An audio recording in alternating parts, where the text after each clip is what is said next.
નમસ્કાર. ચાલો આજે વાત કરીએ એક એવા માણસની જેણે બ્રહ્માંડને જોવાની આપણી આખી રીત જ બદલી નાખે. એક એવું નામ જે વિજ્ઞાનમાં ક્રાંતિ માટે ઓળખાય છે, ગેલિલિયો ગેલિલી. કેવું લાગશે સાંભળીને? હસવું આવશે ખરું ને? પણ તમને ખબર છે, એક સમય એવો હતો જ્યારે આ જ વાતને સાચી માનવામાં આવતી હતી, અને આ માન્યતાને પડકારવાની હિંમત જેણે કરી એ હતા ગેલિલિયો. તો ચાલો જોઈએ એમની આ સફર. કેવી રીતે એક માણસે ફક્ત પોતાના દૂરબીનથી આખા બ્રહ્માંડ વિશેની આપણી સમજને હલાવી દીધી. તો આપણે જરા પાછળ જઈએ. એક એવા સમયમાં જ્યાં પુસ્તકોમાં જે લખ્યું હોય અને પરંપરાઓ જે કહેતી હોય એને જ અંતિમ સત્ય માનવામાં આવતું. પ્રયોગ કે પુરાવાને કોઈ પૂછતું નહોતું. બસ આવા જ યુગમાં જન્મ થયો ગેલિલિયોનો, જેમની જિજ્ઞાસા સ્વીકારી લેવાયેલા જવાબોથી ક્યારેય શાંત થવાની નહોતી. પણ જુઓ, ગેલિલિયો ખાલી એક વૈજ્ઞાનિક નહોતા. એ તો જેને આપણે કહીએ ને ઓલરાઉન્ડર એવા હતા. ખગોળશાસ્ત્ર, ભૌતિકશાસ્ત્ર, ગણિત, એમની જિજ્ઞાસાને કોઈ સીમા નહોતી નડતી. અને બસ આ જ જિજ્ઞાસા એમને એક એવા રસ્તા પર લઈ ગઈ જેણે વિજ્ઞાનની દિશા જ હંમેશા માટે બદલી નાખી. કોઈ પણ મોટી ક્રાંતિ માટે એક સાધનની જરૂર પડે છે, બરાબર? ગેલિલિયો માટે એ સાધન હતું દૂરબીન, એટલે કે ટેલિસ્કોપ. અને એનાથી એમને જે દેખાયું એણે તો બધું જ બદલી નાખ્યું. અહીં એક મજાની વાત કહું, ગેલિલિયોએ ટેલિસ્કોપની શોધ નહોતી કરી. એમણે તો બસ એક સામાન્ય રમકડા જેવા દેખાતા સાધનને લીધું અને એને એટલું શક્તિશાળી બનાવી દીધું કે એનાથી આકાશના ઊંડા રહસ્ય પણ જોઈ શકાય. આ જ તો એમની ખરી પ્રતિભા હતી, સાવ સામાન્ય વસ્તુઓમાં પણ અસામાન્ય શક્યતાઓ જોઈ લેવી. અને એ દૂરબીનથી એમણે જોયું શું? અરે, એવી વસ્તુઓ જોઈ જેણે સ્થાપિત માન્યતાઓના પાયા જ હચમચાવી દીધા. એમણે જોયું કે ચંદ્ર કોઈ ચમકતો, લીસ્સો ગોળો નથી, પણ આપણી પૃથ્વીની જેમ જ પહાડો અને ખીણોથી ભરેલો છે. એમણે એ પણ જોયું કે ગુરુ ગ્રહની આસપાસ એના પોતાના 4 ચંદ્ર ફરે છે. આ અવલોકનોએ સાબિત કરી દીધું કે આકાશમાં બધું જ પૃથ્વીની આસપાસ નથી ફરતું. આ ખાલી અવલોકનો નહોતા, આ એક બહુ મોટી ક્રાંતિના પુરાવા હતા. તો કહેવાનો મતલબ એ છે કે આ બધી શોધો એક જ દિશામાં આંગળી ચીંધી રહી હતી. જો ગુરુની આસપાસ ચંદ્ર ફરી શકે તો એનો સીધો અર્થ એ થયો કે બ્રહ્માંડની દરેક વસ્તુ પૃથ્વીનું ચક્કર નથી લગાવતી.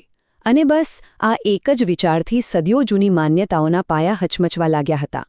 અને જુઓ, જ્યારે પણ કોઈ નવું સત્ય જૂની માન્યતાઓને પડકારે છે ને, ત્યારે સંઘર્ષ તો થવાનો જ છે. ગેલિલિયોના જીવનમાં પણ આવો જ એક મોટો સંઘર્ષ આવ્યો, જ્યાં એક તરફ વિજ્ઞાનના નક્કર પુરાવા હતા અને બીજી તરફ હતી સદીઓ જૂની ધાર્મિક સત્તા. અહીંયા બ્રહ્માંડની બે તદ્દન અલગ તસવીરો વચ્ચેનો ટકરાવ સ્પષ્ટપણે જોઈ શકાય છે. એક, જેમાં પૃથ્વી બ્રહ્માંડનું કેન્દ્ર છે, અને બીજી, ગેલિલિયોની દુનિયા, જ્યાં પૃથ્વી પણ સૂર્યની આસપાસ ફરતો એક ગ્રહ છે.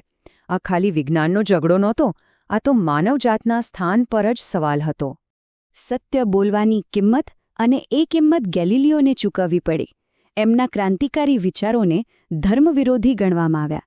એ સમયની સૌથી શક્તિશાળી સંસ્થા, ચર્ચે એમની પર કેસ ચલાવ્યો અને એમને પોતાની આખી જિંદગીની મહેનત અને શોધોને જાહેરમાં નકારવા માટે મજબૂર કરી દીધા. અને આ બધું કંઈ એક જ દિવસમાં નહોતું થયું. આ સંઘર્ષ વર્ષો સુધી ચાલ્યો. વિચારો, 1610માં શોધો પ્રકાશિત કરવાથી લઈને 1633માં આજીવન નજરકેદની સજા મળવા સુધી ગેલિલિયો સતત સત્ય માટે લડતા રહ્યા, ઘણીવાર સાવ એકલા જ. પણ એક સવાલ થાય, શું દબાણ કરવાથી સત્ય બદલાઈ જાય છે? બિલકુલ નહીં. અને ગેલિલિયોની કહાણીનો સૌથી નાટકીય અને પ્રેરણાદાયક ભાગ હવે આવે છે. એવું કહેવાય છે કે કોર્ટમાં બધું જ નકારી દીધા પછી જ્યારે તેઓ ઊભા થયા ત્યારે ધીમા અવાજે બબડ્યા, એપેર સી મૂવે, જેનો અર્થ થાય છે, અને છતાં પણ તે પૃથ્વી ફરે છે. ભલે આખી દુનિયા એમને ચૂપ કરાવવા માંગતી હતી, પણ સત્યનો આ ધીમો અવાજ આખા ઇતિહાસમાં ગુંજી ઉઠ્યો. આ વાક્ય વિજ્ઞાનની હિંમતનું અને સત્તા સામે સત્યના સંઘર્ષનું પ્રતીક બની ગયું. ગેલિલિયોને ઘરમાં કેદ કરી શકાયા, પણ એમના વિચારોને નહીં. એમની સૌથી મોટી ભેટ એમની ખગોળીય શોધો નહોતી, પણ વિચારવાની એક તદ્દન નવી પદ્ધતિ હતી. અને આ છે એમનો સાચો વારસો. એમણે આપણને વિચારવાની એક નવી રીત શીખવી. કોઈ પણ વાતને ખાલી એટલા માટે ન માનો કે કોઈ મોટો માણસ એમ કહે છે. ના, પહેલાં દુનિયાને ધ્યાનથી જુઓ, એટલે કે અવલોકન કરો. પછી તમારા વિચારોને ચકાસવા માટે પ્રયોગ કરો. અને છેલ્લે પુરાવાના આધારે જ કોઈ તારણ પર આવો. આ 3 સરળ લાગતા પગલાં જ આજના આધુનિક વિજ્ઞાનનો પાયો છે.